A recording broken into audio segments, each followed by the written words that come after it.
Thank you for joining me today. It's Brian Gubernick, and welcome to the No Days Off podcast, where we believe that every single day brings a new opportunity to get better. Today, we're going to talk a bit about leadership. And what is leadership? My definition of leadership is a very simple one. Leadership to me is influence. Influence. You're either influencing in the right direction or you're influencing in the wrong direction. No matter what, when you lead, you are in fact influencing. Goes without saying, good leaders are influencing and helping shape the thinking of individuals to drive towards a very positive result, whereas bad leaders do the opposite. They lack influence, or if they are in fact influencing, it's in the wrong direction. I want to talk about leading and leading specifically in the right direction, of course. And the focus today is going to be on getting what I would call discretionary effort out of your people, out of the people that you're leading. Now, this discretionary effort, I think there's a natural tendency, of course, to talk about this in the workplace. It's very applicable there. But I also think about others that you may be leading in your life, particularly your kids, if you have them, or young people in your world.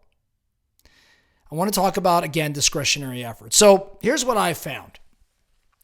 What I've learned over time is that I will not get discretionary effort from an individual specifically when I enforce negative consequences. I don't get the extra effort when, in fact, I'm using the stick versus the carrot. So when people face negative consequences, when they face potential punishment for their actions, they are less likely to exert extra effort. They're less likely to go above and beyond the minimum requirements.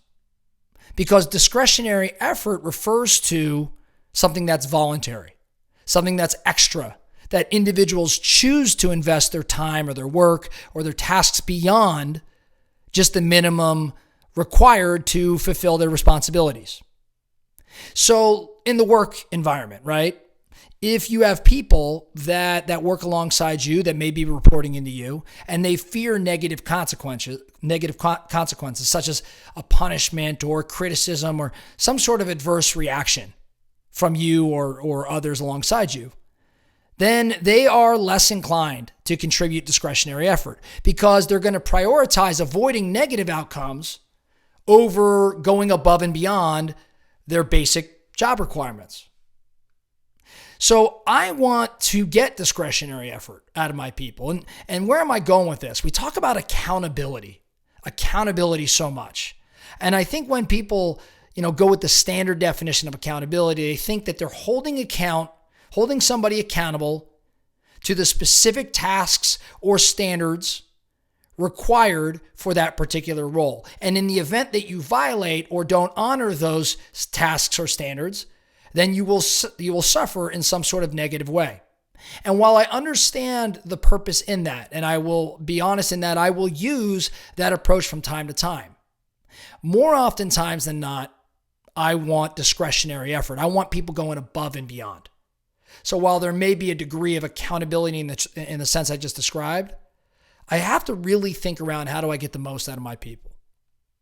In order to do that, I think you've got to create a supportive work environment, a positive one where people really feel valued and heard and they're recognized for their contributions. I think that this is what aids in encouraging this discretionary effort. Now compare this to one where there's fear of punishment or harsh consequences. Likely that will lead to reduced motivation, reduced engagement from your people, and make them less likely to put in that additional effort. Now, what are some ways we can actually inspire discretionary effort? I want to go through a quick list of things that I think about if I want to get more out of my people, right? I don't want to rule with the stick, but more with the carrot. Okay, number one, give your people a reason.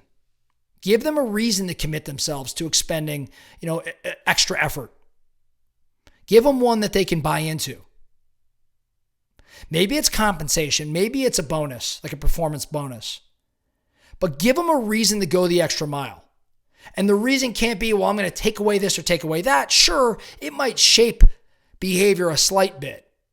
But the research will show that in order to get discretionary effort, you've got to give them something to strive for something to shoot for that gives them a reason to, again, go that extra mile. Now, the next thing I think about doing is making certain that if I want discretionary effort, that I'm providing the tools and the assets and the support required. See, your team, you as an individual, you can either put in extraordinary effort to overcome lack of tools or blockers or whatever it may be that's standing in the way, or you can put in an extra effort to moving the team and the organization forward with the right tools and fewer roadblocks and the right support. So the point here is, if you want discretionary effort, get all the roadblocks out of the way. Give them the right tools, give them the right assets. But if they're frustrated by lack of resources, then it's hard for them to focus on putting in that extra effort and going that extra mile. Next thing I like to think about, I want to give the right people the room, the flexibility to go put in the extra effort. One of the easiest ways I found to motivate an employee to go above and beyond is to give them autonomy. The autonomy to set their own expectations. Right? Now, yes, I want input. Yes, I'm going to help shape their thinking around that. But they want autonomy. Right? So there are times where I might use a more command and control sort of approach. And that might be what is called for in the moment. But again, if I want discretionary effort, I've got to give my people more control over how they approach their work. Again, if I don't like their approach, maybe it's not a punitive, action I take. Maybe I spend more time coaching them on how to think differently, influencing them, going back to that word around leadership, influencing them in the right direction versus punishing them for going the wrong direction. Does that make sense? I'm not saying be completely hands off. You've got to be there providing the support they need. I'm just saying that there's got to be a balance between providing support when it's needed and staying out of the way of their progress. Some other things to think about as we're working through this, right? As we're trying to get discretionary effort. Show appreciation. Recognize when someone puts in an extra effort. Too often, and I know I'm very guilty of this, that effort isn't always recognized or appreciated. And as a result, maybe I don't continue to get it. Maybe I don't have repeat performances. However, I should be recognizing it. And when I do, it encourages more of that same behavior. People like to be recognized. Who doesn't? Right? Humans like to be recognized. So show appreciation. Recognize discretionary effort. Give that validation for the effort when you see it, and it will encourage similar effort in the future. Last couple things. Encourage some collaboration. Encourage camaraderie. Think around your culture, right? Take this, people want to collaborate. They want teamwork. They want peer stakeholders involved. When people have peer stakeholders involved, when they feel there's collaboration, they're much more likely to put in the extra effort into a project or an initiative because their peers are counting on them. So if you want discretionary effort, focus on a team effort where your partners, where your teammates alongside you are counting on you to perform. People can let themselves down when it's isolated, but when there's other teammates dependent on them, more oftentimes than not, they're going to put in that extra effort. The last thing I think around when I want to encourage discretionary effort is to stay positive. It's hard. You're going to have a hard time inspiring extraordinary effort. I know I do, but you're especially going to have a hard time inspiring extra effort when you have anything less than a positive attitude. When you're trying to rule with, say, an iron fist, or you've got bad energy. If you want to inspire your team to exceed their goals or to put in more effort and give their absolute best on a regular basis, then you have to reinforce that behavior through positive outcomes. Negative reinforcement will generally only incentivize someone to do just enough to avoid negative reinforcement, further negative reinforcement, right? So they'll do just enough. But again, remember, positive, movement, positive thinking, encouragement, all of these things we just went through, they will lead to repeat efforts of discretionary effort even beyond the norm, right? Now, as I mentioned before we get started here, this is very applicable in the workplace, of course. But I want you to think about your kids as well if you have some, or if you have young people in your world.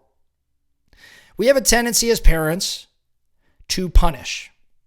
I mean, we all have, I'm sure we all have a slightly different approach there, but when I say punish, I mean reprimand. Like if you don't do something that you're supposed to do, then there are consequences for that.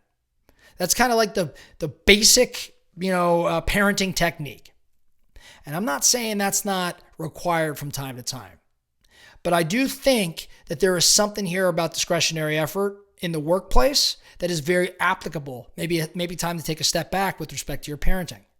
Are you going to get minimum effort out of your kids because they fear the punitive, the punitive repercussions? What if you went the other direction with it?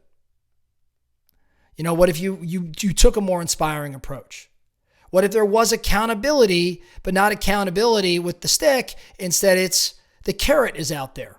I'm going to give you the freedom. I'm going to give you the flexibility. I'm going to encourage a certain thing. I'm going to help you think. I'm going to influence the direction you're going. Lot to think about here around discretionary effort. And it's a tough deal, right? As a leader, you're going to have to use different methods and oftentimes with different people to drive towards the result that you desire. I just want you to take a step back today and think about how you can encourage more discretionary effort. And in doing so, ultimately get to where you want to go as a team quicker than you would through any other way. That's all we have for you today, the No Days Off podcast. Thank you so much for listening. And remember, every single day brings a new opportunity to get better. So let's get after it.